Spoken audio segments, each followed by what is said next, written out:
दोस्तों, प्यारे बच्चों, नमस्ते। आज हम कक्षा 10 के एनसीईआरटी के विज्ञान की किताब से अध्याय 1 रासायनिक अपक्रिया एवं समीकरण के अंतर्गत अभ्यास प्रश्न 13 करने जा रहे हैं। सबसे पहले प्रश्न को पढ़ेंगे, उसके बाद समझेंगे। तो प्रश्न हमारा क्या कह रहा है?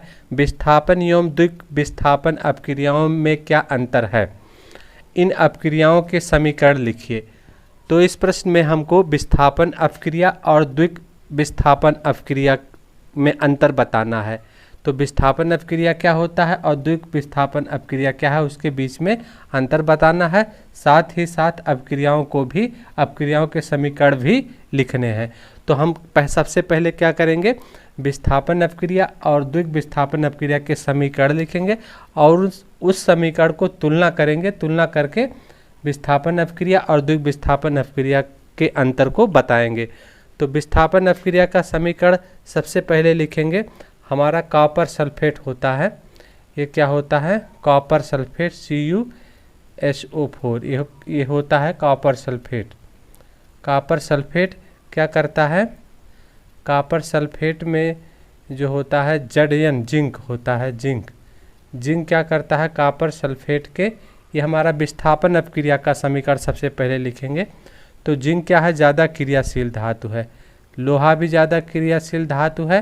कॉपर की तुलना में जिंक सबसे ज़्यादा क्रियाशील धातु है। जिंक क्रियाशील ज़्यादा है और Zn है, इसके स्थान पर Zn जिंक है और जो है Fe है और लेड है। ये सभी धातुएं क्या होती हैं?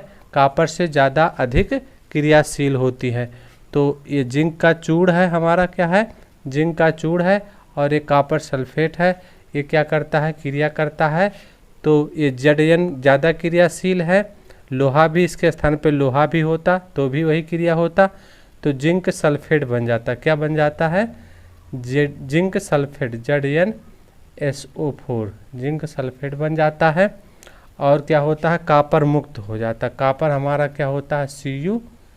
Cu क्या होता है? प्राप्त हो जाता है। ये सॉलिड के रूप में हमको इस कॉपर सॉलिड के रूप में मिल जाता है। और ये जिंक हमारा क्या होता है? सॉलिड होता है, चूड़ होता है। और ये क्या? एक्वस होता है। एक्वस माने जलीय विलयन, एक्वस होता है। कॉपर सल्फेट क्या होता है? एक्वस विलयन होता है। और जिंक सल्फेट हमको जलीय विलयन, जिंक सल्फेट का जलीय विलयन हमको प्राप्त होता है। ये है एक्वस विलयन प्राप्त होता है। AQ लिखेंगे इसको। तो ये हमारा क्या है? जिंक है। इसको हम लिखेंगे जिंक और इसको लिखेंगे copper sulphate. Copper sulphate copper sulphate. इसको लिखेंगे जिंक सल्फेट।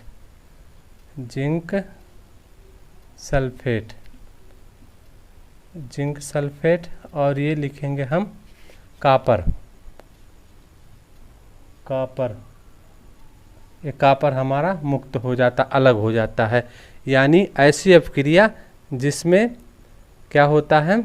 एक अभिकारक पदार्थ दूसरे अभिकारक पदार्थ के धन आयन को विस्थापित करता है। यानी विस्थापन से जो समीकरण प्राप्त होता है वो विस्थापन समीकरण कहलाता है। अब द्विक विस्थापन समीकरण को लिखेंगे। सोडियम सल्फेट, ये हमारा है सोडियम सल्फेट Na2SO4। ये सोडियम सल्फेट है। सोडियम सल्फेट क्या करता है? बेरियम क्लोराइड से क्रिया करता है। बेरियम क्लोराइड से क्रिया करता है। BaCl2 आपस में क्रिया होता है। तो इसमें क्या है? इस मूलक के, इस यौगिक के सोडियम सल्फेट ये हमारा क्या है? साल्ट है, लवण है। और बेरियम क्लोराइड भी एक्वस जलीय विलयन है। ये क्या है? एक्वस है। AQ है, जलीय विलयन है। ये भी AQ है, जलीय विलयन है। आपस में क्या करता है? ये धनायन, ये दोनों यौगिक अपने धनायन को आपस में अदला बदली कर लेते हैं। सोडियम क्या करता है? बेरियम को विस्थापित कर देता है और बेरियम क्या करता है? सोडियम को विस्थापित कर देता है। यानी अदला बदली कर लेता है। या धनायन, सोडियम धनायन क्लोरीन के ऋणायन को ले लेता है और बेरियम धनायन सोडियम के ऋणायन को लेकर के पदार्थ बनाता है, नया क्रिया करता है। तो दो विस्थापन होता है, इसलिए दो तत्वों का विस्थापन हुआ। सोडियम का, बेरियम का, इसलिए इस समीकरण को द्विक विस्थापन का समीकरण कहते हैं। तो अब बन जाएगा बेरियम सल्फेट। क्या बनेगा? Barium sulphate. ये हमारा क्या बन गया? Barium sulphate. ये बेरियम सल्फेट बनता है। और क्या बनता है? अगला है बेरियम सल्फेट और सोडियम क्लोराइड हमारा बन जाता है। अगला जो होता है सोडियम क्लोराइड बन जाता है, ये NaCl बन जाता है। अब क्या करेंगे? इस समीकरण को हम बैलेंस भी करेंगे क्योंकि बैलेंस दिख नहीं रहा है। सोडियम 2 है, क्लोरीन 2 है, तो यहाँ 2 से गुणा कर देंगे तो क्या हो जाएगा? हमारा समीकरण बैलेंस हो जाएगा। तो एक्वस विलयन, जलीय विलयन, और ये हमको मिलता है बेरियम सल्फेट का, ये क्या मिलता है? सॉलिड विलयन मिलता है, अवक्षेप प्राप्त होता है, सॉलिड S मिलता है। और सोडियम क्लोराइड का क्या मिलता है? जलीय विलयन, एक्वस विलयन प्राप्त होता है। तो ये हमारा है सोडियम सल्फेट। ये क्या है? सोडियम सल्फेट, ये सोडियम सल्फेट है। और ये हमारा barium chloride, barium chloride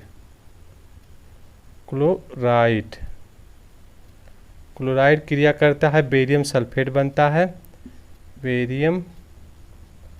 barium sulphate. और ये सोडियम क्लोराइड नमक, सोडियम क्लोराइड का मतलब होता है नमक, इसे हम नमक भी कह सकते हैं।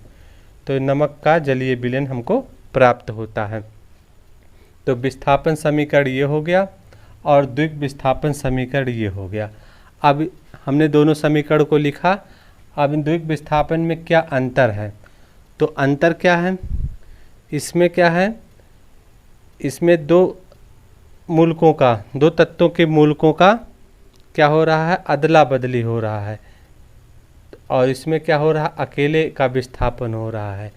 तो इस तरह से हम समझ जाएंगे विस्थापन में एक तत्व का विस्थापन हो रहा है और द्विक विस्थापन में दो तत्वों का आपस में अदला बदली हो रहा है। तो इस समीकरण से स्पष्ट होता है विस्थापन और द्विक विस्थापन में यही अंतर है कि यहाँ एक तत्व का विस्थापन होता है, यहाँ दो तत्वों का विस्थापन होता है। बहुत सारे बच्चों का यह प्रश्न रहता है इन रासायनिक समीकरण को याद कैसे रखा जाए। यदि हम याद करते हैं ये रासायनिक समीकरण भूल जाते हैं, इस रासायनिक समीकरण को आप कोई तरीका बताइए कि इस रासायनिक समीकरण हमको भूले नहीं, लंबे समय तक याद रहे। तो इसका उत्तर है यह रासायनिक समीकरण बहुत सरल है। आप प्रयोगशाला से सामान ला करके और बहुत सरल तरीके से इस प्रयोग को करने में ज़्यादा सावधानी की ज़रूरत नहीं है।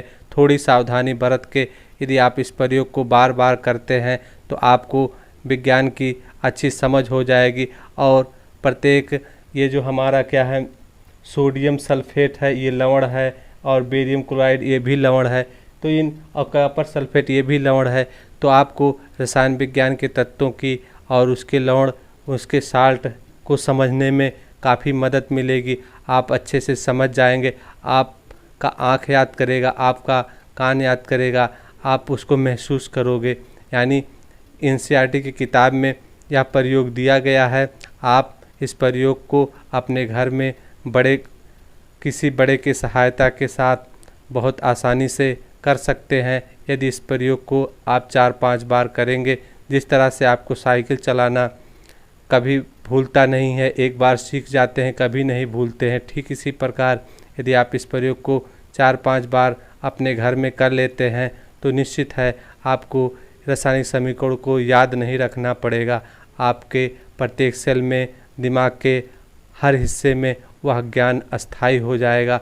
और आप परीक्षा में या किसी एग्ज़ाम में, कंपटीशन के एग्ज़ाम में जाएंगे तो चुटकी में यानी बहुत कम समय में अच्छे से प्रश्न को और रासायनिक समीकरण को लिख सकेंगे।